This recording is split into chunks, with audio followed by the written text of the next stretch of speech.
there are so many different type of people in this business, and there could be polar opposites, and they're equally as successful.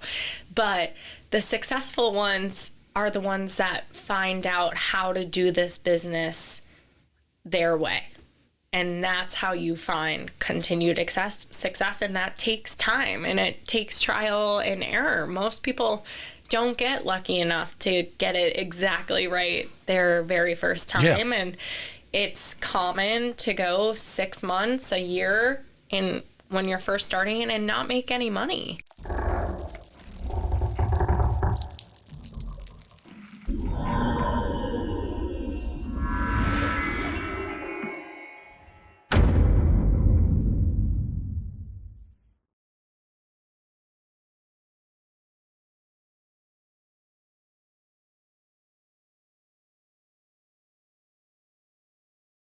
Hey, welcome back to the Real Estate Excellence Podcast. Today's guest is another sub-30-year-old agent who is simply killing it. This Flagler College grad is coming up on her 4-year anniversary in real estate. She was recently recognized by the Jacksonville Business Journal as one of the top real estate agents in Northeast Florida.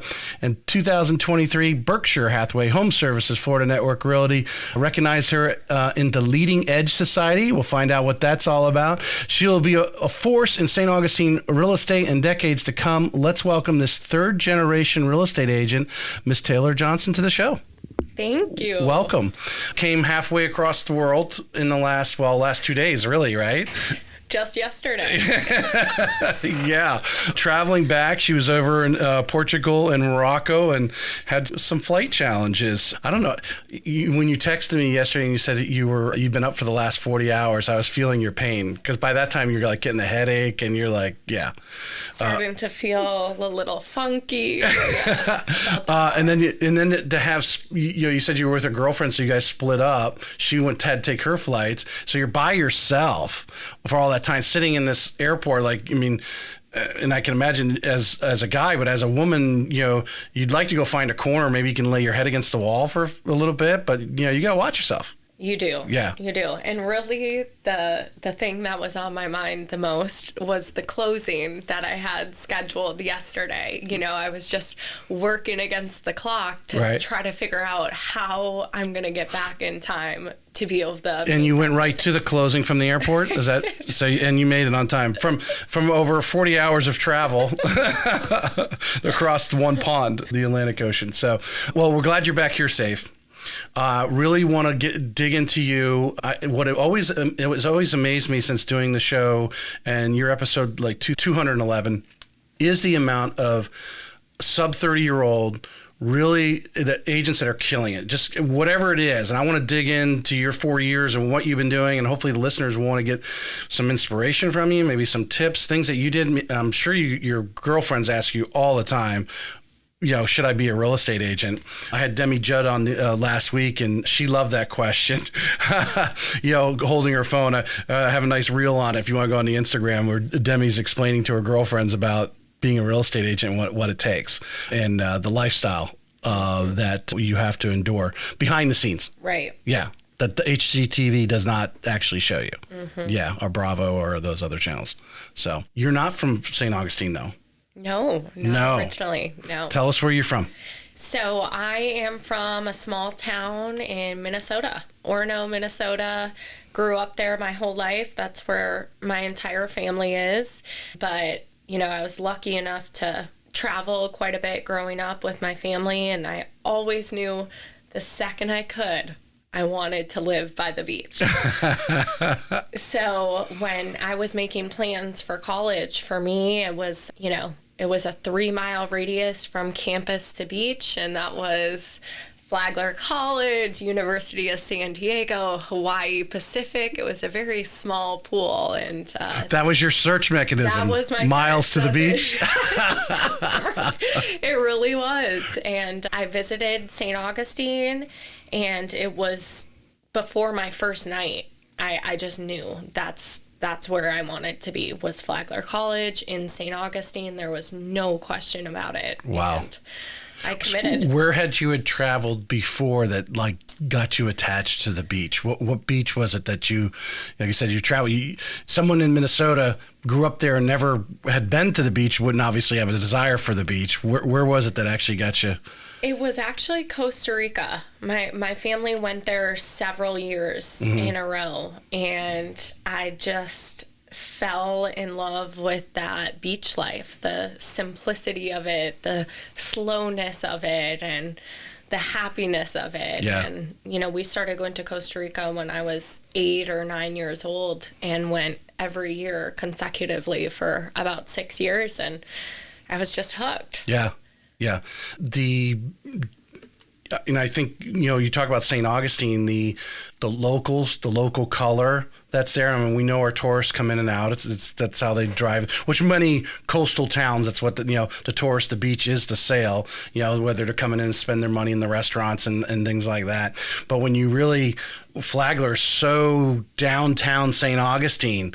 Tell us about just your years. I mean, you probably just, the first day you were already sold, but I imagine the more you stayed there, the more you started going into the little shops and started meeting the local people, you got a little more attached. I did. I fell in love with St. Augustine every day that I was going to school there. I mean, I just remember walking to class and just being amazed that was the campus and that was the city that I got to live in. And that feeling never went away. Right. Over 4 years. And it's a small private school. When I went there, it was about 2,500 kids. So very intimate, and the class sizes were small. So I really got to know my professors on a personal level. It was easy to connect with more than just the campus, but the community here in St. Augustine. And that's what made the transformation of making just Flagler College and where I'm studying for school to actually making St. Augustine start to feel like my home. Right. Was those connections throughout the community. Did you stay in the college housing, or you just rent an apartment? Yeah, you did. First year, yeah. Stayed at Ponce de Leon, the famous old hotel. It was so beautiful. They've got to be some of the, best college dorms in the United States. We were spoiled rotten. Right. And then my sophomore year, I moved off of campus. Actually, my parents bought a house on Volano Beach for me and my roommates. And they owned it for about 2 months until Hurricane Irma hit. Oh, no. So that was my first experience here with hurricanes, and the house was flooded. It was right. 2.5 feet of flooding, and, went through that experience firsthand. I was the only one down in Florida, and little did I know that would really give me a lot of empathy for my real estate career right. coming up, Now I'm grateful. Well, I imagine, it's something I don't think I've ever really drilled down to, but I mean, we get a lot of these people that are from Midwest, Northeast, or whatever, come down, and between alligators and hurricanes, that's their two fears of Florida, right? It is. What are some of the things that you express? What are you just, for the agents that are out there listening, what are some of the things that you've been asked and, concerns that people have with hurricane, especially because you do have sold some beachfront property? Mm-hmm. Yeah. The way I handle the flood risk is I really just think it's a person-to-person situation. I work with some investors that could care less about the flooding. They're like, Taylor, that's why we get flood insurance. We don't care, if the numbers work, the numbers work. Then I have other people that if the property is even in a flood zone at all, they want absolutely nothing to do with it. So I always present the facts. What is the flood zone? What's the elevation if we have an elevation certificate? If there's been any past water intrusion, and present the facts and let my customers make the decision based on their comfort level, because everybody is different. Me personally, after experiencing it, I would not buy a property that has flooded in the past. I'm okay with the flood zone, but if it's already flooded, me personally. Well, what's interesting, I had Cindy Hayden on, actually she's had her on a couple times. One, I did a show about her like we're doing with you today, and then another show because she's been on NAR's insurance. She was the chair in 23 and running for secretary for Florida Realtor, so you vote for Cindy. But she said one of the things they don't or didn't account for was rainfall. And obviously recently in South Florida, last month, there was a lot of rain and a lot of flooding. And, that's not counted as a flood zone. And a lot of those houses that got flooded were not even in a flood zone. And I think the greatest advice was by one of the staff at St. John's. I was at the board years ago, and they said, if you live in Florida, you should have some form of flood insurance. Mm-hmm. Yeah. Especially, I own 2 properties that are not in a flood zone. They've never flooded. But I'm still opting in for my flood insurance, even though it's not required, because at the end of the day, it's pretty minimal for the what if. Yeah. Even if you paid in it for 10 years, that one claim would easily eat up what you paid in for, because you're not in a flood zone. So, your policy's not as much. But what have you seen here in really the last, 24 months, as far as, when your buyers are looking at these properties and going to buy a property and then getting an insurance quote? Mm-hmm. Have you seen some that have knocked them off their chair? Or? Absolutely. Yeah. In particular, in the last 6 months, I've seen it affect more deals than I have in my 4 years here. It's just increasing, and it's throwing off people's numbers of what they can afford. It's no longer just looking at your P&I and your down payment. You need to be looking at your insurance at the beginning of this process, because I just had a deal a couple weeks ago on Volano Beach, and the inspector couldn't find hurricane clips. So it took what should have been $8,000 a year for insurance to $12,000 a year. And the buyers almost backed out. Luckily, I just hired someone to come out. We took the soffits off the roof. We were able to expose some of those hurricane clips and prove to insurance that, in fact, they are there. Saved the deal a more, reasonable insurance amount. But it is a huge factor right now, and it has to be done in the beginning, in my opinion. Yeah, no doubt. Well, from the lending side, it could, especially for a marginal buyer, it can knock them out of being qualified for that home. Absolutely. And it wasn't 3 years ago, they say, everyone always asks us, hey, what would a payment look like? Before we even have an insurance quote, we might be able to look at the taxes because those are online, but we're like, we just put a number in there. But now you need to get that number, make the offer, right away, and then calling the insurance agent as you're calling the home inspector. Mm-hmm. Yeah, agreed. Because I think the other thing is too, you want home inspectors that are doing the 4-point and doing the wind mitigation, because the insurance companies need that for every little inch they can give you on the savings. But yeah, I can imagine that 12,000. That house was that on the beach or a block from the beach? A couple blocks from 2 blocks from the beach, close walking distance, right between the Intercoastal and the Atlantic Ocean. Mm-hmm. So.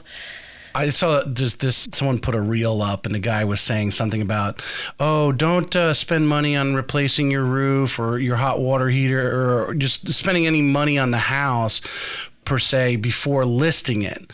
And I replied back to him. I said, well, yeah, that sounds great, but if your roof is 20 years old, they ain't getting insurance. If your hot water heater is 15 years old, you ain't getting insurance. So as a seller, I would think, and I'll just get your opinion on this, I would think I would want to replace those things, knowing of their age being at beyond the limits, the high limits, because that just gives the seller or the buyer a reason to get out of the transaction when they go and get an insurance quote. Whether or not you're willing to replace it or not, so they get the insurance quote, they may be out and don't even want to talk to you again. Versus if you had the roof replaced, you had the hot water heater, or were willing to put the roof in escrow or whatever, and they can get it, new roof as soon as the house closed, whatever the situation is, you want that up front. Would you agree? So the buyers aren't finding reason. I 100% agree with that, in particular in this market that we're in. In COVID, no, you didn't have to get a new roof or update the hot water heater. But now there's a lot less cash on hand by people, and the inventory is way up and the transaction count is down. So you need to appeal to as many buyers as possible. And if your roof is 15 years old, 17 years old, you are already telling people that want to finance with a loan that they can't buy your house. Right. So now more than ever, in my experience in real estate in Florida, I'm advising my sellers do those things up front. Even more so, I've done a lot of pre-inspections, pre-listing inspections where we get an inspection. I'm a pre-listing inspection fan. I think that's the thing everyone should do. I think it's so smart. Yeah. It's so smart. You do it up front. You know exactly what to expect. You can choose what to fix, all of it, none of it, and you can disclose these items. Nobody's blindsided. I think it makes a lot of sense. It's money well spent. Well, we saw over the, in the 4 years you've been an agent, we have seen some of these people. Now the inventory's grown over the last, 6 months, I say it started to go up, if it's been that long. But prior to that, with inventory so minimalized, people were settling on homes. And while under contract, they might have been 2 weeks in there. And if you give them a reason because of the inspection report, there wasn't a light fixture. Oh, I don't like that. I'm out. Because a lot of times in those 2 weeks, they found another home that they really did like. Right. And so that when they found the reason to get out of the contract they were in, that was their ticket out. And now, in May, just a month ago, inventory was up 60% from last May. And the transaction count is down 10% from last May. So that just shows that there's so much more competition out there.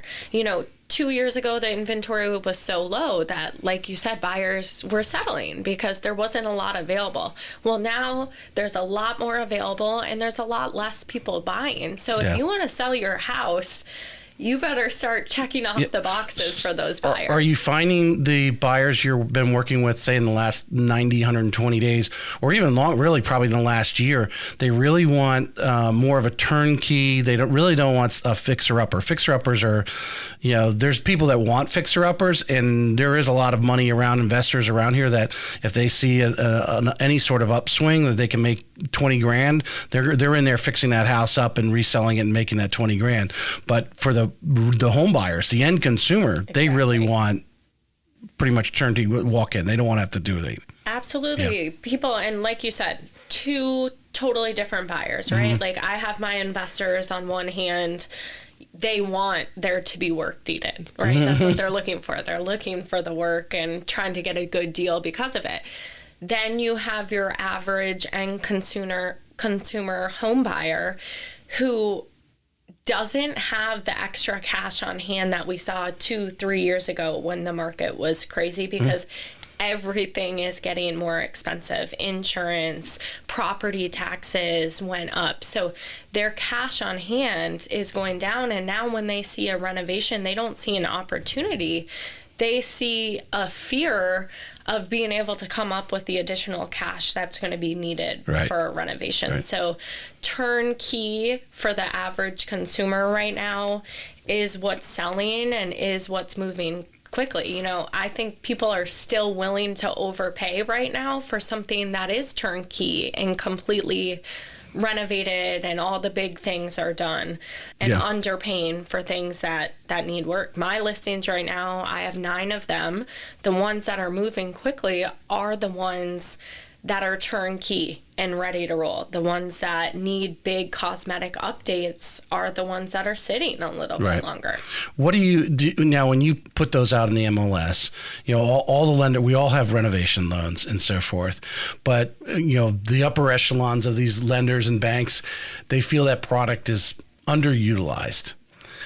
Why do you think that might be? Because you can buy a house with a renovation loan. Right. Like you said, that even if it's, because I'm sure, even if it's a house that just needs upgrades, it was built 20 years ago, 30 years ago, whatever, or occasionally, I'm sure in St. Augustine, you run across these houses that were built in the 70s with the green countertops and all that good stuff. And doing a renovation loan, to upgrade those things, there's energy efficient renovation loans, all there's there's many different products anyone can use, and they can buy a house with it. Hey, if we do these renovations, the house will be worth that much more, assuming they don't have cash, and they can borrow against what that house subject to those renovations would be based off that value. But but we're not seeing a lot of we're not seeing a lot of that. Yeah. Gotcha. Well, I think interest rates have something to do with that. Yeah. On a renovation loan, you're going to be paying you're going to pay a little bit more, and consumers are already a little bit concerned about where the rates are right now. So to have an extra percent or 1.25% for the renovation loan is definitely a factor in that. And from the listing side, I think that feels like a bigger risk from a seller's perspective, even though it might not be. I mean, I know a lot of my contractors love the renovation loans because they know they're always going to get paid. Yeah, yeah. Well, you think some of the challenges, like it sounds like you have, being in St. Augustine, imagine selling some of these older homes, you need to have reliable contractors on your speed dial. Mm-hmm. I don't think the average agent does. And then, because not only because maybe they didn't search them out. And the reason why they're not searching out is because there's not that many. Mm-hmm. And because there's so much new construction going on, a lot of these companies are just, sending their guys over there. They got, painting jobs. They got roofing jobs that are just, forever because the builders can't build the houses fast enough. Where the renovation, the quality of the contractor you're getting is a little more difficult. And then are they going to show up? Right. Well, that's what I was going to say. Yeah. There are a lot of contractors, just not that many good ones. Yeah. But, I feel really lucky in that sense. I feel I've done some trial and error, and now I've got such a solid team of my subcontractors, from plumbers to electricians to my drywall guys. And I just finished doing a flip of my own, and I needed a team to get it done. And we got it done in 4 months and went really smooth, and everybody showed up, and that can make all the difference in the process. So I feel really lucky. It took some time, but where I'm sitting now, I've got some great contacts. Right. And, how has that changed your real estate? I want to dig in a little bit of your third generation, but you're not from here. So I imagine your other generation sold houses in Minnesota. Mm-hmm. Still are. Grandpa and Dad still selling away in Minnesota. But you've expanded are they doing flips and stuff? Has your dad done that over the years? He has. Yep. So since I've been little Taylor, just a little girl, I watched firsthand, my family build opportunity and wealth through real estate, through renovations and flips and rentals and buying and selling. So, as long as I can remember, that's what I've seen in real estate. And, I came here and did it on my own, and I've got a little different style than my dad, but a lot of similarities too. What's the difference in style? Explain that to me, because it sounds like it's a subject at the holiday dinners. We've got a lot of similarities. I think we're very honest and to the point kind of people. Mm-hmm. My dad might be a little harsher than I am, I would say. I'm a little softer and more people person, and he might be a little more numbers and a little analytical. More, yes, exactly. Mm-hmm. So, but I think, maybe someday we'll be a team together. Yeah. I think. Well, I mean, there's no doubt there's teams around St. Augustine, husband and wife, or sometimes, but you do need that. You need that person to come in, because if you get these engineers from Northrop Grumman, they want that analytical situation. Right. Yeah. And I think too, my dad, I mean, he's my favorite person, and he's my inspiration in this business, and huge producer. He's in the top 1% of our nation. But the guy, he doesn't care, he doesn't dress up. He doesn't pretend to be. That's shocking, anybody. Being up from up north. Right. You get that from St. Augustine. Mm-hmm. No, I've seen him show up to $7 million appointments wearing Crocs and hunting gear, and it just works. Everybody has. Well, he's been doing it a few decades, style. It sounds like. He has a brand. Yes, he doesn't need a suit anymore, I guess. Well, hopefully he's watching. Maybe we'll get him on long distance. We'll have to do a long distance. From that standpoint. So with this experience, seeing Dad do it, so it opened your eyes early to doing it. And this is something I think, having a lot of the top agents on, some do it, some don't. But what has been your growth in the industry? I mean, you saw it, so you actually knew it could be done, but actually experiencing yourself, like doing this recent flip and having that experience. And then when you have that client, to be able to talk or have, a hands-on perspective of, what it takes, or, like I said, doing the rentals. And I mean, you probably get asked all the time, Airbnb at the beach and stuff like that. The fact that you're have expanded your thing other than just saying, hey, I'm just a residential real estate agent and that's all I'm doing, and I've got my own house. You've got rental property. It sounds like you're flipping houses. You're involving yourself in other real estate type transactions. Yeah. How's that grown your business? I think I just understand it on a different level. I'm not standing here on a podium telling you how to do it just from sitting in the sidelines. Right. I'm here doing this right along with you, experiencing this with you firsthand and going through the ups and downs and the stress, and it just gives me such a leg up in being able to do this myself and work through the hiccups so that I work through all of that for me and so that my clients don't have to. And I think it's a huge advantage to work with somebody that has an Airbnb and is doing renovations because they just understand it firsthand. Yeah. Because there's so many things, you want to do a flip, as you know. The first thing, my wife and I got married, we did a flip, and luckily it was a small one. We were living in Little Rock, Arkansas at the time, actually. So the house, I don't know, was a HUD foreclosure, and we took it over. But, we exposed some problems. Luckily, we got, with some luck, thank God, guide us in the right direction. We found solutions that were not expensive. But you can expose some of these flips if you're not knowing you don't know what you're looking at, or, you're not working with an agent who has this kind of experience, has an eye for the things that you're looking to do. I mean, you can walk into some nightmares. Absolutely. Money pits.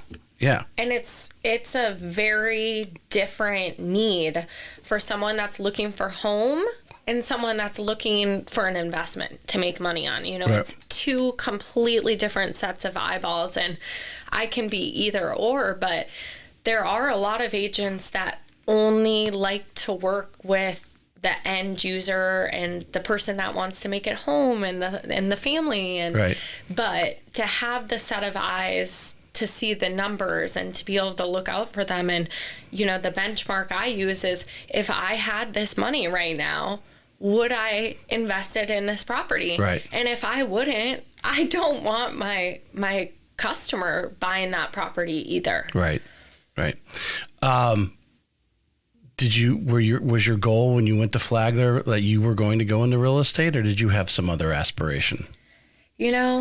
Funny enough, because I watched the real estate lifestyle, I almost thought I wanted the opposite. Like a corporate 9 to 5, just like a simple check in, check out, go to the beach. Yes, have your weekends off. I thought that seemed really nice. But as my college experience kept progressing and getting closer to graduation, there was nothing else that made sense to me besides real estate. And I knew I didn't want to go back to Minnesota. That would have been the easy way of doing it. Going back to Minnesota, where my family has a big business, they could hand it over to me and get a good jump start. But I wanted to do it here on my own. And St. Augustine is where I align. And I wanted that challenge to be in a new state where I don't know anybody, where I'm not from, and do it myself. Your dad's smiling right now if he's watching. When he watches that part, he's going to smile.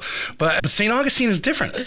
St. Augustine, downtown St. Augustine, I'm considered in the St. Augustine, but I'm off 210. So if you're selling northwest St. Johns County, where Yeah, that is pretty much standard single-family homes, all built in the last 20, 25 years. Mm-hmm. But you're working downtown St. Augustine, the beaches, that's a different animal. It is, and I love it. Yeah. What is it about, if someone was thinking about getting into real estate and to understand what's the difference between being someone who is living, selling in, the beaches, St. Augustine Beach and the old city and that greater area versus Northwest St. John's. Mm-hmm. What do you think are things that they need to know how you're doing real estate and some of the knowledge that obviously you've been accumulating over the last 4 years? I think, and this is just generally speaking, still every transaction is different, but I think in the northwest region of St. Johns County, where, like you said, these houses, most of them built in the last 20 years.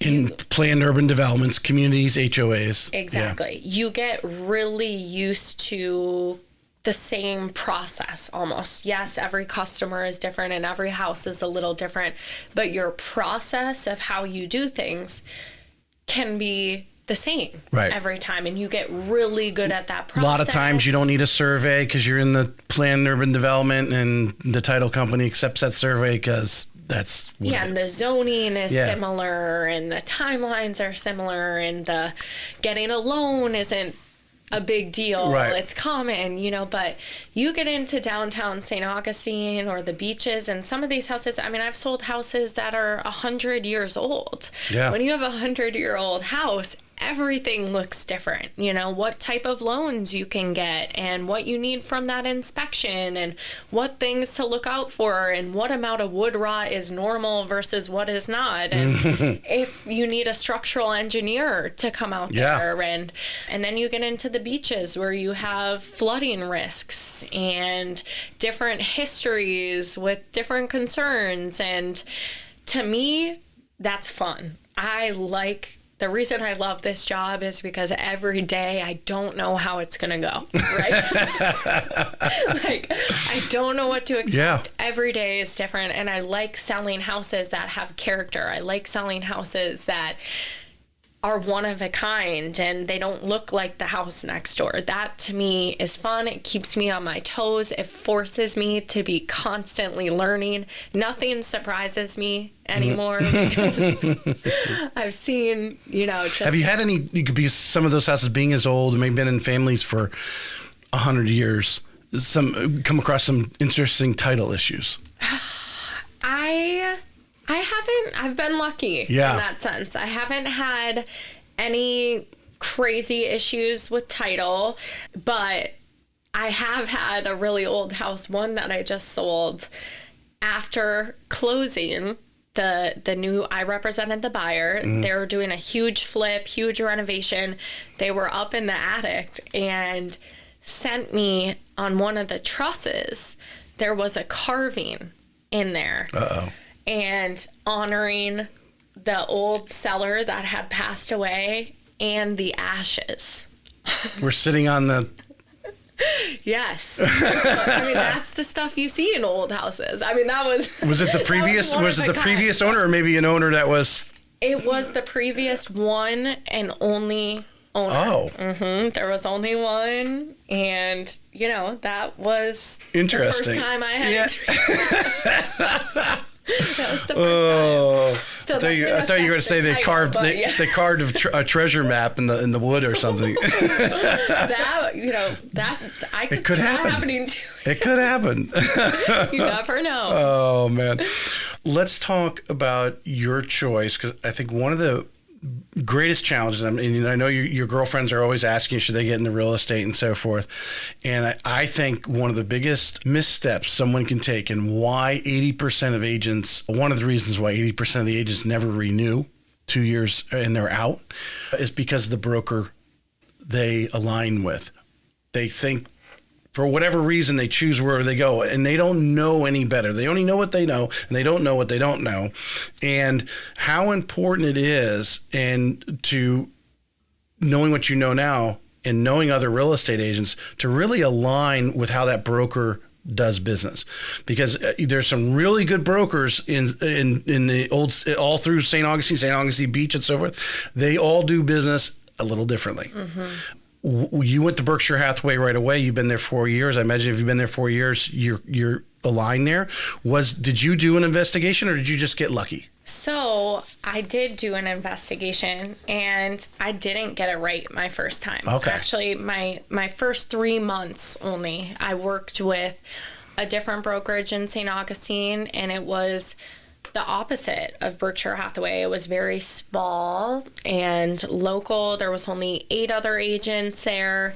A lot of their leads were coming in from online generation, which is really common now. A lot of these new brokerages buy the Zillow leads or Boomtown leads and have different lead generation sources that come through online, and you're cold calling, and it works for a lot of brokerages. I think most young agents like my age, that's the way they run their business. But for me, coming from my background and being a third generation realtor, I've got a pretty old school outlook on it. Right. And to me, real estate is about the relationships. So it only took me a couple of weeks to realize I didn't want to do the online generation. I didn't want to be sitting in an office making call after call after call to people I don't know. I wanted to be in an office that, respects the relationships in this business, and that is Berkshire Hathaway.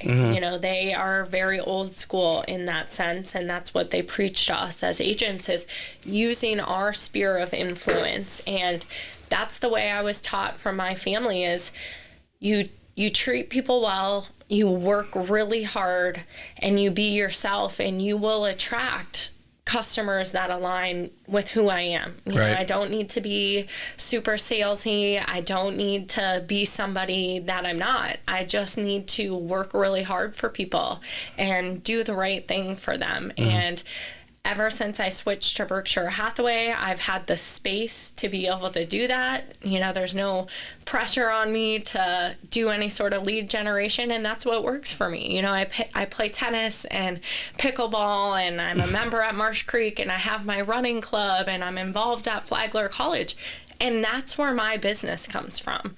Just being aligned with the things that I genuinely, truly love and enjoy. Yep. And it also makes it feel a lot less work. It's a lifestyle. Well, when you love doing, you're doing it the way you want to do it, and you love what you're doing. Yes, it doesn't feel like work.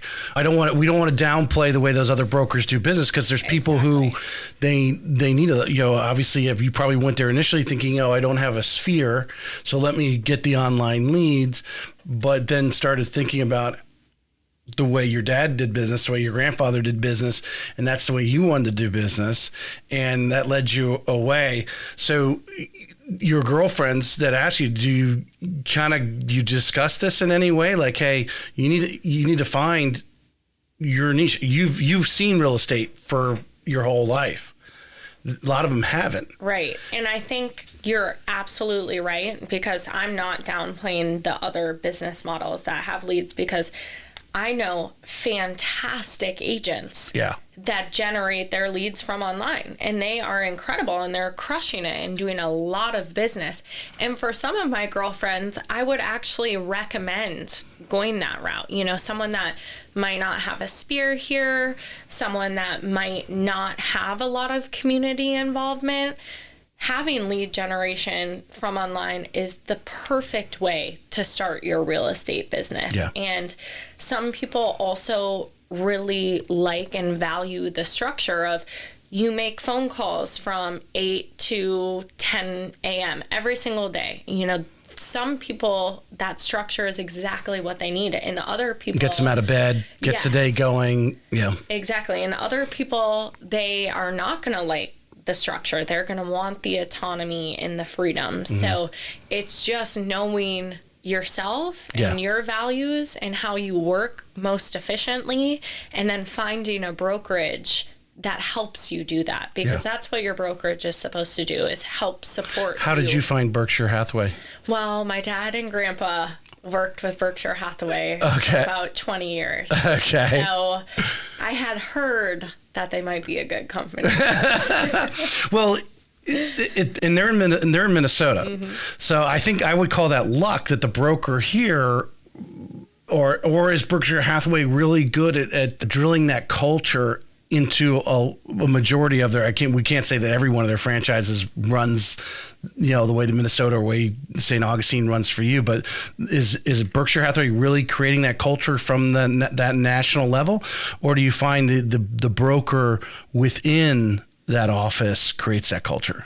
I think the core values of Berkshire Hathaway are pretty consistent, that they're very well respected, dominate in luxury, very relationship based, but your actual broker can make or break your experience. Yeah. The broker I have here is amazing. The second I met her, I felt at ease and felt like it was a good fit for me. My dad was with Berkshire Hathaway in Minnesota for 15 years with one broker that he adored, had a great relationship with.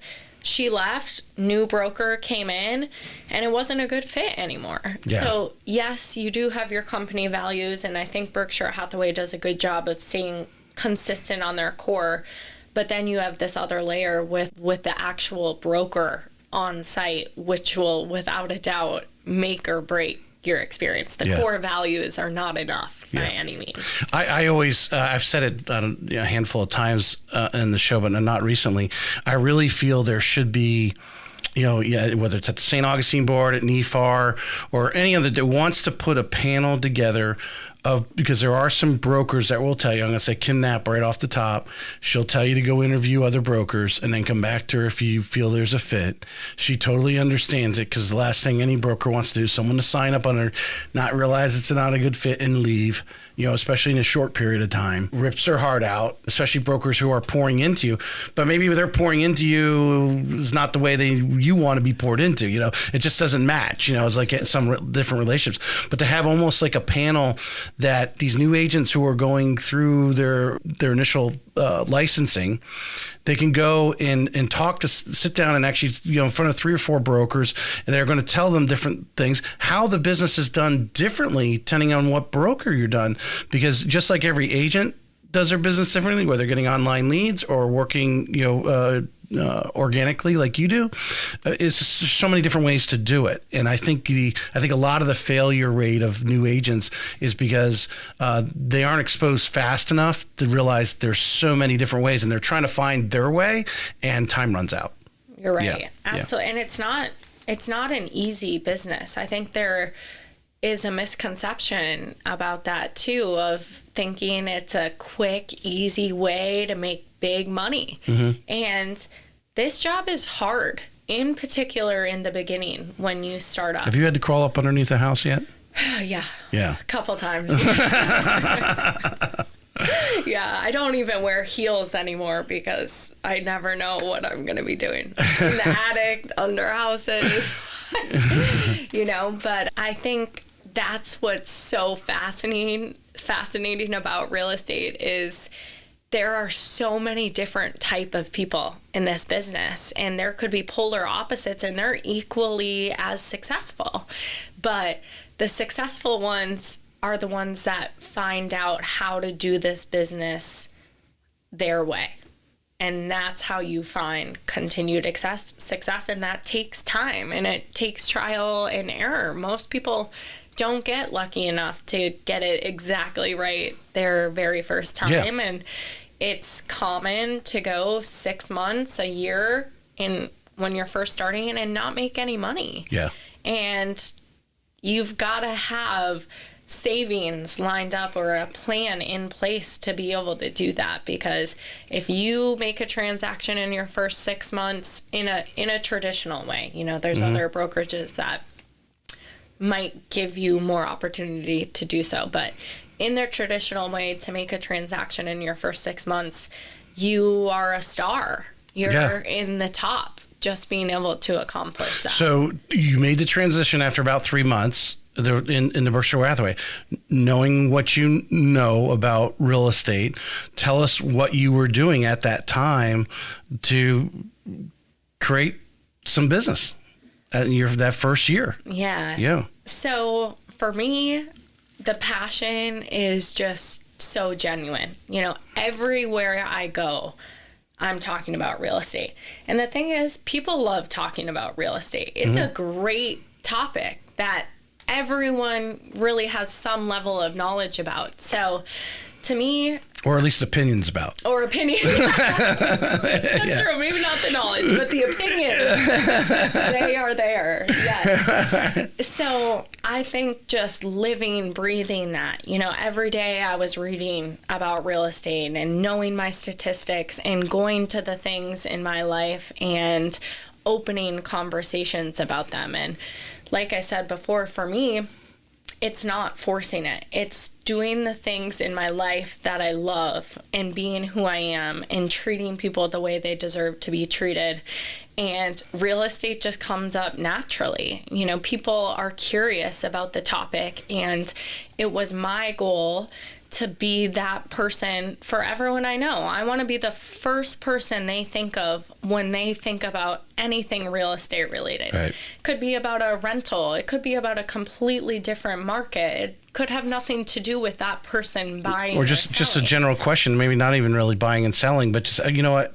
Taylor may not know what that is. Exactly. Yeah. That was my goal when I started this business. And I think that has served me very well. And I don't like to be a pressure pusher or... Let's be more specific though. You just graduated. Yep. You're not 3 or 4 months out of graduation, right? We're fall of 20, right? We're pushing our way out of COVID, that type of thing. What is Taylor doing? You know, are you going down to, where are you having these conversations? Where are you creating the situation where you're running into these people? Well, because I imagine a lot of your classmates aren't ready to buy. Right. No, you're right. And actually that's just starting, and it's really fun. You know, your classmates are starting, but no, you're exactly right. I created that. I mean, I called every single person in my contacts to let them know I was going into real estate. My first transaction was 1 month after being licensed, and it was someone I met through Flagler College. He was a guest speaker my freshman year, and he owns several construction businesses in the area. I know he has, you know, over 50 properties. I knew that because he came and spoke, and I called him and told him I was going into real estate, and we did a transaction together within my first month of being licensed. Cool. And we did 3 more together that year.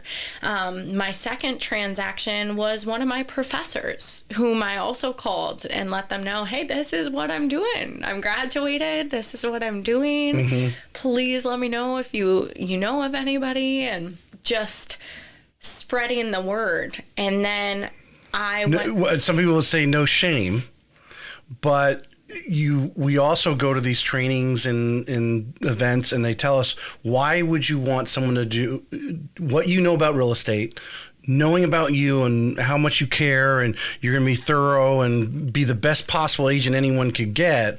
Why would you want them or allow them to go do a transaction with someone else? Why would you not let them know you're doing the business?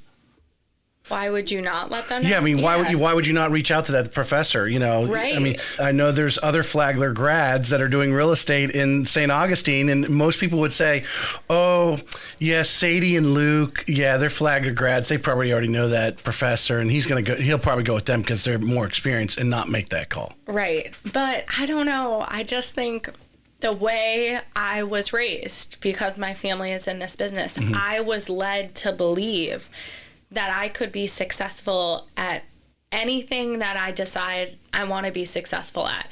And that is doing the work, and that is making the calls, and that's being uncomfortable and taking risks and taking chances. And that's comfortable to me, even though, I mean, some of those conversations were weird. People were like, why are you calling and telling me this? I don't know you that well, you know?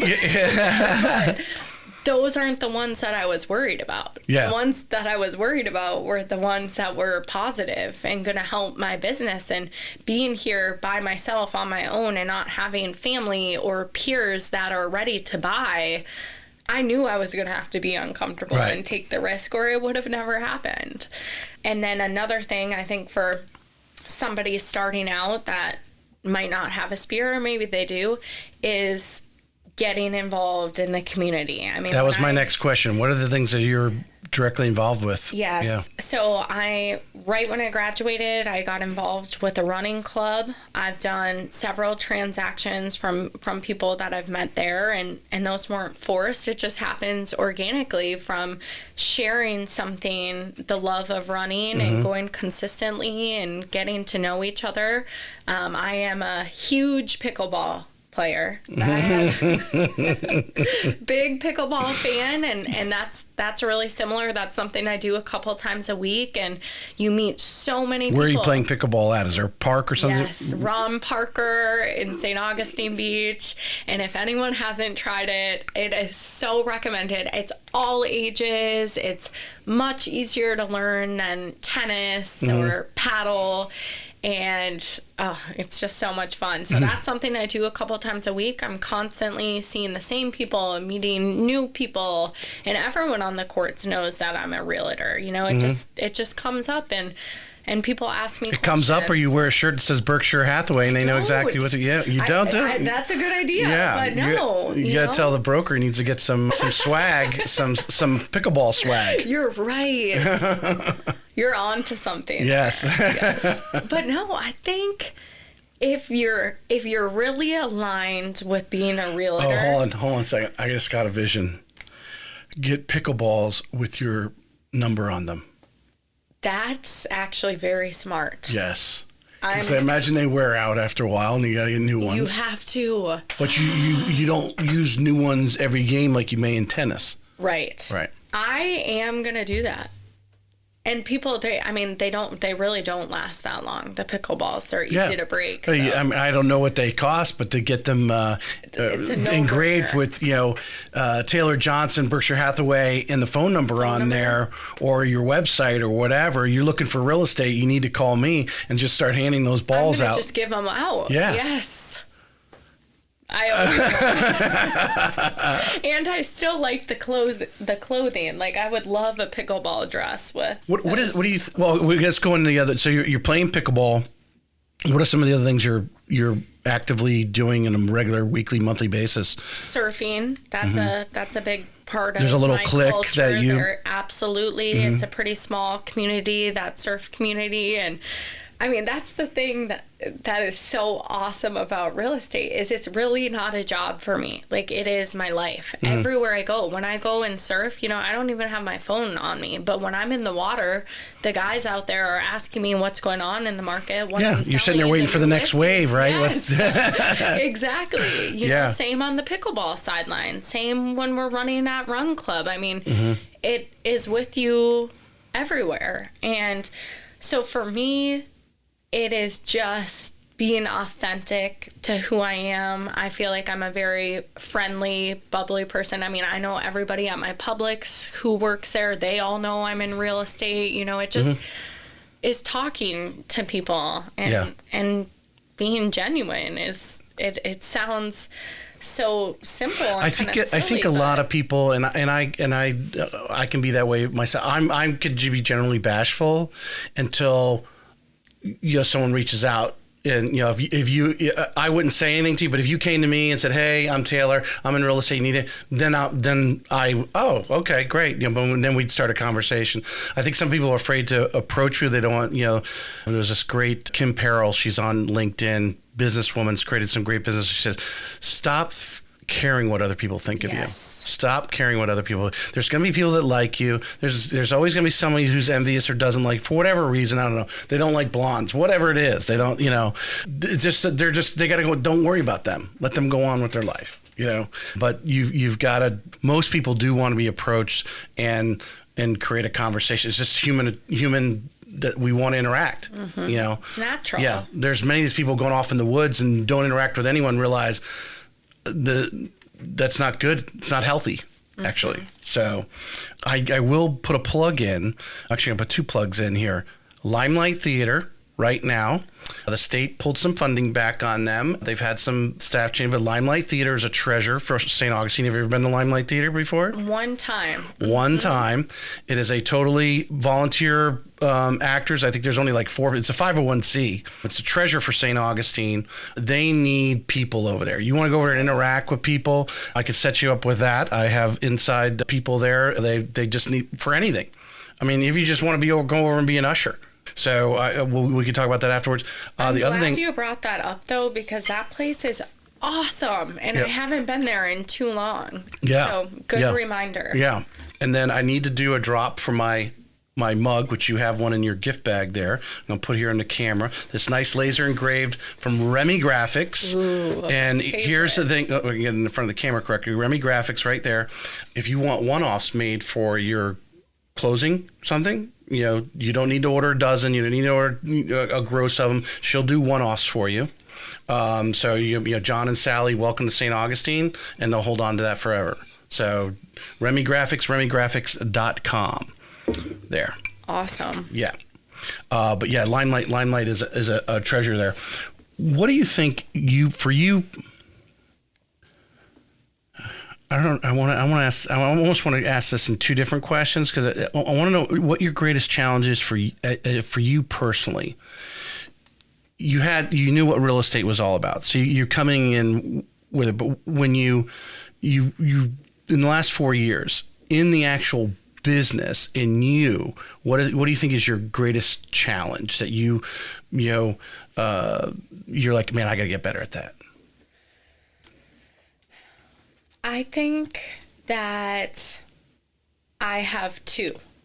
Okay. Okay, that's good. So the first is rolling with the ups and downs in real estate, because no matter how experienced you get and how successful you are, you're going to have some months that you absolutely crush and some months that you don't have a single transaction. Right. So it's this constant roller coaster, or you get those days where you get 2 or 3 things, like a buyer backs out, another thing happened, another transaction, and all of a sudden, like, they come in threes, right? And you get those 3 hits in a short amount of time. Exactly. Yeah. So it's something I have gotten a lot better at, and I think I will continue to, and it's something I'm always going to have to keep myself in check about, because the ups and downs can be really hard, and you kind of freak out a little bit, and it's really, you just got to roll with the punches. And like you said, there's days where 3 crazy bad things happen, and I can't freak out. I can't get upset about it. I need to stay calm. We'll make it through and find a solution. Yeah. And I think just rolling with the ups and downs in real estate is something I'm still mastering. What are some ways you have something that really sets you back? I mean, there's numerous things I'm sure that you've had happen in 4 years, like you feel like someone punched you in the gut. What do you do to kind of get yourself back in line? I think the best thing you can do is just move on, because real estate is all about where you put your energy and how you balance your energy. And if you're spending your energy dwelling on the person that screwed you over, the deal that fell through or didn't go the way that you thought it was going to in your head, you're taking away from other business every moment that you're doing that. So I think just letting it go and moving it on and transferring that energy into new and better and more promising business is the only way to. That's solid advice right there. Mm-hmm. That's solid advice. Okay, you said there was 2 challenges you had. What was the other? So the other thing, it's a little bit related, but I think I really struggle to turn real estate off. It's like I said, I go surfing. I'm talking about real estate. I don't even have my phone.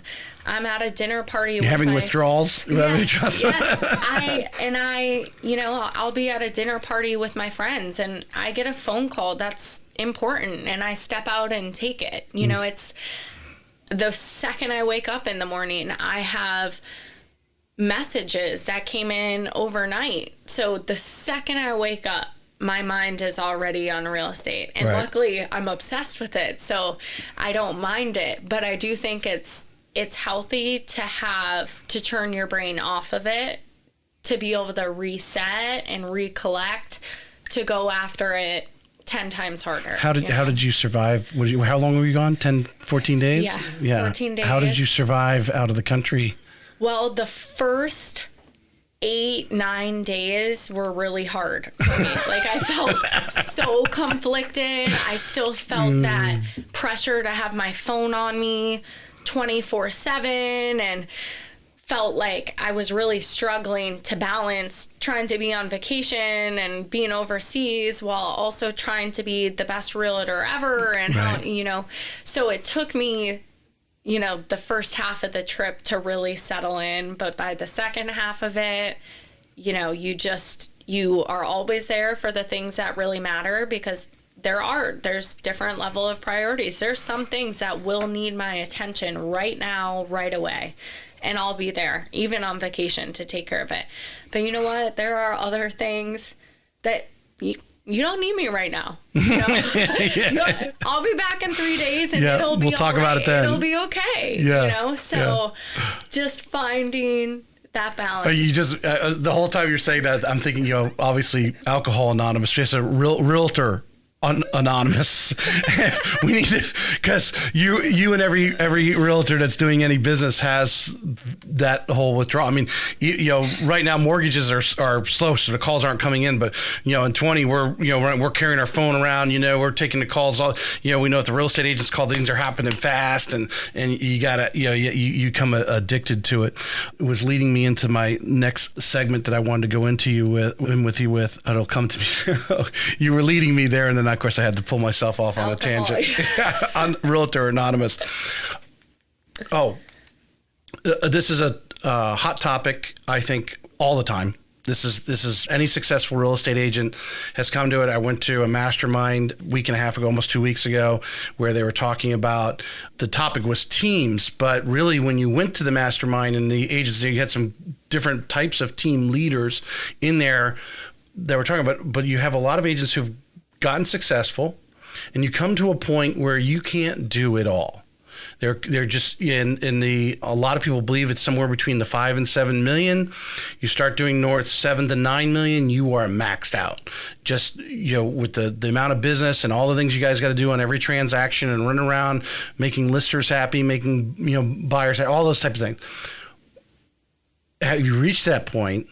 And then what have you done? Has Berkshire Hathaway helped you spin off some of your real estate chores? How have you done it to get a little more breathing time?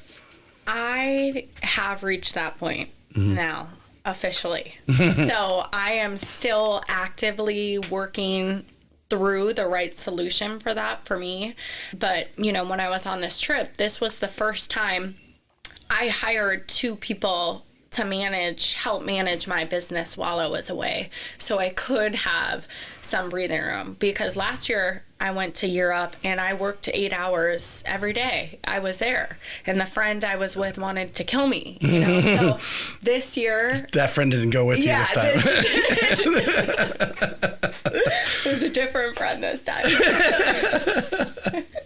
So I learned that through that experience. So this time I hired people here, and I don't have my exact solution yet, but it's something I'm actively working on, and I know it's something I need to get a system in place, because I can do more and a better job for everyone with having some of those items off of the plate. So you've been talking about this, imagine, with your broker or other people, experienced agents, and you can find, what are some of the things that they're telling you need to break down? Like, some people say, you need to create a list, and these are things I like to do, I feel I'm good at. These are things I have to do, don't really care, how good I am at it, but they just need to be done. Are you doing that kind of list? And then what are you thinking you're going to spin off? So for me, my best strength is being in front of people. I am negotiating. any negotiations and working with my clients and that part of this business, I will never give up. I don't think any agent really should give up, because that's what you're being paid for, right? Yeah, that's really what it comes down to. Exactly. Yeah. So to me, that is my greatest strength. That is what's most important. The paperwork and admin piece of this job, I mean, that's hours every day, and that's probably not time well spent for me. So a recommendation I've gotten from both my broker and some agents in my office, some of our top producers, is getting a transaction coordinator. And it's pretty minimal for how much time that takes off my plate, allowing me to bring on more business or just take a breather to be able to do a better job in my day-to-day with managing that. And so I think a transaction coordinator who just kind of helps with the organization of a transaction, from scheduling your inspections to being the one to send paperwork to the title company, and alerting everyone of the appraisal coming in. Because people discount, I think the average person would say, well, I got all this work to do. I could pay this transaction coordinator to do some of this stuff and go play pickleball or go on the running club thing, or if they're, what those types of things, because they discount those things thinking, well, I'm just extra. But really, as an agent, you're always marketing, because you're always having that conversation. You're living the life of a real estate agent, and you're doing what you love. So you love talking about it, and people love asking you about it and want to interact with you. But when you're out there playing pickleball, whether anyone talked to you that specific night or not about real estate, you are there all the time. And that is your keeping top of mind. Oh, Taylor's here tonight. Oh, yeah. And they know you're a real estate agent. They may not even talk to you. They just see you.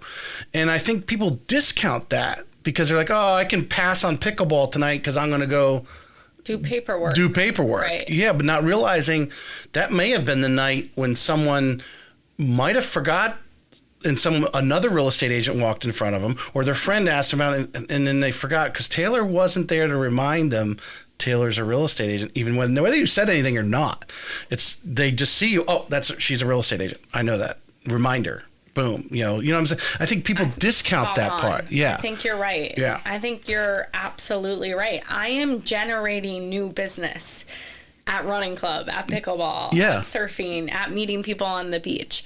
When I'm doing admin paperwork, I'm not generating new business. No. So I can understand. And it's not like you showing up, or like the negotiation. That's when you're going to show your value, right? That paperwork, someone can do the paperwork, throw it at you. You can review it. Yeah, it looks good. Send it on. No one's judging. No one's saying, "Oh, this person does really good paperwork." Right. Other than maybe the other agent may criticize the way you did your contract. Other than that, the buyer and sellers and everybody else who's actually paying you does not see that. Exactly. Yeah. And I could send someone in my place to do paperwork for me, but I couldn't send someone in my place to generate new business for me at the country club. Those are two different strengths, and being in front of people is what makes me me and makes me different from somebody else. It just goes back to living that's the lifestyle of a real estate agent. And I think a lot of people discount those things that you're constantly, answering the phone. I mean, there's some agents that have gotten really good at it, or, I guess you can reach a level. I mean, I think probably a service is a little bit of an answering service. You can forward that phone calls to you. But I think a lot of us don't want to sit there and you want to nip it in the bud. That's just our natural thing. Someone's got a call. I've got to answer it because they're panicking. It's 8:00 at night. It is Saturday night and I'm at a cocktail party or out with friends. They're calling me for a reason. And the one thing I've brought up a couple of times, I think every agent should keep a journal of just like a lawyer does, like every time someone calls, because how many times at 8:00 at night, right, you're giving therapy calls, right, or marriage counseling. 100%. Yes. That would be a very full journal. Yeah. Well, I think it's very important now with this whole NAR thing and everything. I think anyone paying attention that's not in real estate can clearly see they're downgrading the value of a real estate agent, not seeing what's below the surface and all the things that you do behind the scenes that your buyer or seller doesn't doesn't even see that you're doing in discounting. What surprised you about you knew about real estate, but since you actually been actively your own agent, has anything surprised you? Or even St. Augustine, because I imagine you've probably, besides the in the attic. Yes. Things have... Or have you learned something about yourself that you didn't know? Have definitely surprised me. I think that the level of stress that this job can bring was surprising. I mean, I get very emotionally involved with these people I'm working with, and it's a great strength because I care so much, and no one I work with doubts how much I care. But there's a lot of stress that comes with that emotional attachment to the people that you're working with, to the properties that you're buying and selling. And, it was just, I watched my dad and grandpa generate such a big business, and it's not easy. I think an outsider looking in and, with this whole NAR discussion, like you said, is kind of undervaluing what a realtor really does. And until you do it, you have no idea what little things that are behind the scenes that go into what this role is every single day. So I think that this job can be really hard, and that's what makes it really rewarding at the same time. Yeah. But it was, I knew it was going to be that way, but it was even more than what I thought it was going to be. Yeah. I'm trying to think what else has surprised me, because I know there's been a lot along the way. Have you learned anything about yourself?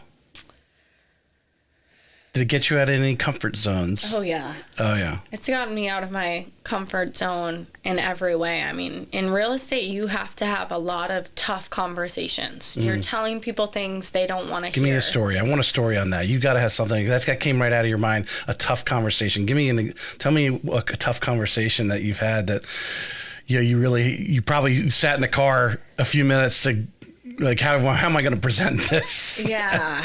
Gosh, I want to think of a specific example, because I think conversations like that happen regularly. I mean, from telling sellers that in a nice way they're out of their mind and we're not going to be able to sell it for the number that they came in anticipating. Because some of these homes are unique, especially in St. Augustine. You're out on the beach. You don't know what someone's willing to spend for that, right? It's got a certain angle. Maybe the yard's a little bit, maybe the driveway's a little bit bigger. Every one of those houses is so different. How old it is, when it's been renovated. There's so many different... it's not like selling in these subdivisions, because the houses were all built relatively the same time. There might be a handful of models in any particular subdivision, but down at the beach, every one of them's unique. What is that house worth, right? Or could get. You don't know. And, deals fall through sometimes, and having those conversations are never fun. And people get pissed off and angry. Have you ever had to fire? Have you fired a customer yet? I have. Yeah. I have. A buyer or seller? Buyer and a seller. Oh. One buyer, one seller. Because they were the buyer having you look everywhere around town, can't make up their mind of actually what they want. Yeah. And, this buyer in particular that I'm thinking about was a little inappropriate, I think, towards me. And I think a lot of women in real estate experience that at one point or another in their career. And then the seller that I went separate ways with was just completely unreasonable, did not treat me well, did not treat prospect customers well, and took all the joy. I don't think this job is butterflies and rainbows all the time, but I do love what I do. Yeah. And if I can't enjoy working with you, I'm at the point where I don't have to. Rather not. You tipped on something there, the inappropriateness. So what do you do as other agents listening? Because I don't think enough agents think about the safety enough. And I don't know if you saw the episode, but if you want to go back, a classmate of mine, James Hamilton security consultant, he worked for the FBI for 17 years. And then Gavin DeBecker, who wrote The Gift of Fear. If you've never read that book, I highly recommend that you do. He would. His entire 30-year career in law enforcement is about personal protection. And he goes in, and we talked about obviously real estate agents and different things they can do to protect themselves. What are some of the things that you're doing that you know, one of your girlfriends got involved or another young agent, you know, like yourself, you guys get calls at 5:00 in the evening and it's like, hey, it's summertime. It's going to be light out till 8. Come over and show me this house. And you haven't actually met this person. This stuff happens. How do you handle that? So, I mean, there's a lot of different things you can do to be protected. Like, I have a couple of people that have my location. If I am showing a property and I've never met this person, at least one person will know what time and where I'll be and who I'm meeting. You know, I think that's just a good practice. So when that person calls you, do you ask them, hey, can you send me over a copy of your driver's license? Or when you say know who you're meeting, how do you get that information? So I use the app Forewarn, which... Are you familiar with that? Yep. So that I look up, I've never met someone without looking up their number on Forewarn, which gives me their background and tells me, you know, any history they might have and tells me their full legal name. Have you pulled up someone you don't want to meet yet? I have. Yeah. I had one. Yeah. Yeah. And I did meet still, but I took extra precaution because of it. So I think doing that background check, letting someone know where you're going to be and who you're meeting and at what property address, just so someone else knows where you are. Yeah. I always keep pepper spray on me. Never had to use it, but it's something that just makes me feel like an extra layer of protection there. And then I think as a woman, just being very aware of your surroundings. I mean, no matter who I'm with, I never like to be boxed in. I leave doors open. I like to be facing outwards because it has to be something you're thinking about because you never know. Well, because you can easily be stalked and they know where you're at. And your information's so easy to find online and your pictures. Your phone number, all that kind of stuff. And obviously, hey, I want to buy real estate and you want to sell it. So you're going to run out there.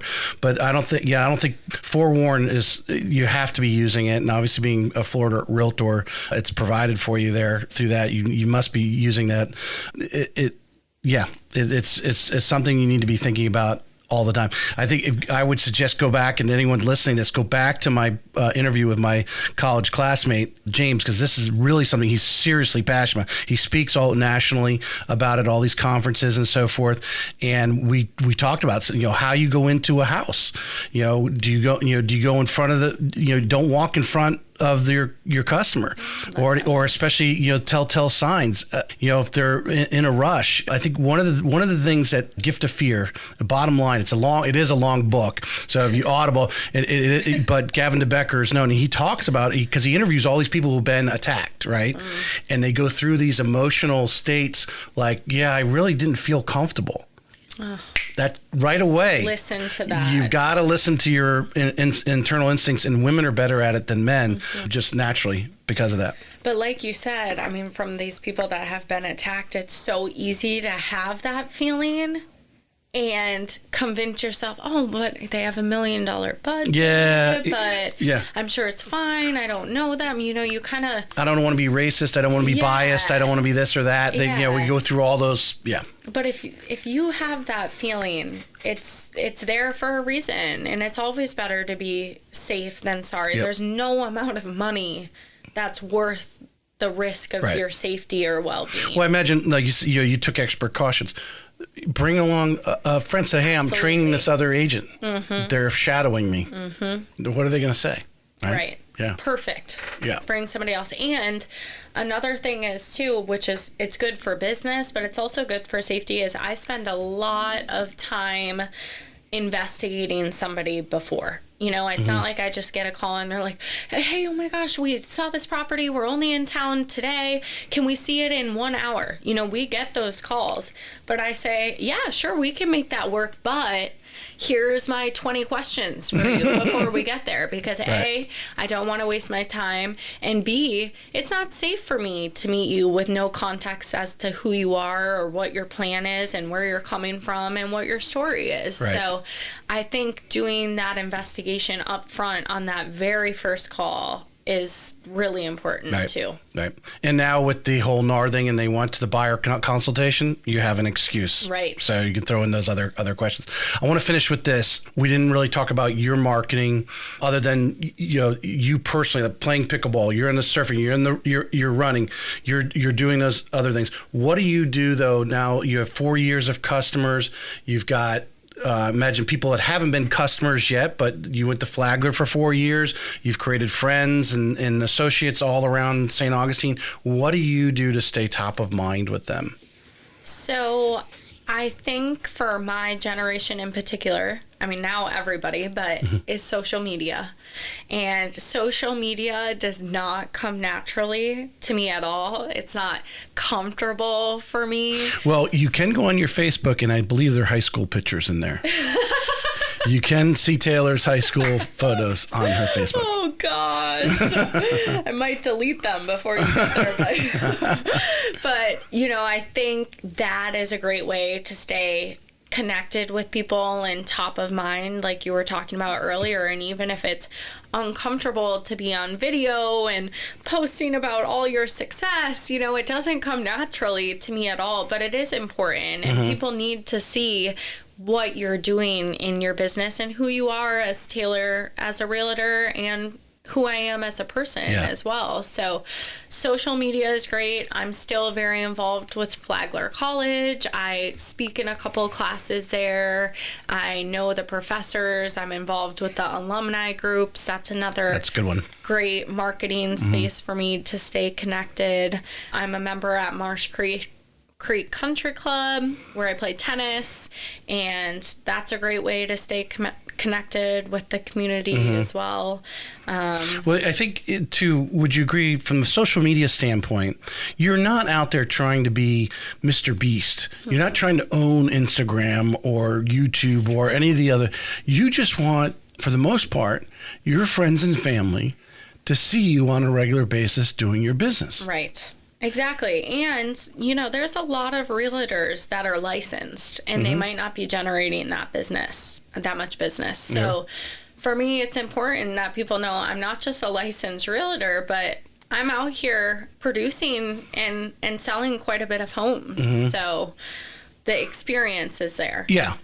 Because there's no doubt, I think probably one of the worst things that can happen, to you or to me, is that someone we know, although I've accepted being from a financial side, because there's family that won't do business with me. They don't say that, but I know, and I don't say nothing, but there's others that will without even question. There's friends that will do business with me, right? Because I'm seeing their pains and their, where they're spending their credit cards and things like that. So it's a little different. For you, nothing can rip your heart out than to have someone, that you might play pickleball with or play tennis with a lot, and then they go use someone else because they lost contact with you for a little bit and forgot that you're still doing real estate. Right. Yeah. I never want to lose a potential customer because they didn't know I was a realtor. Right.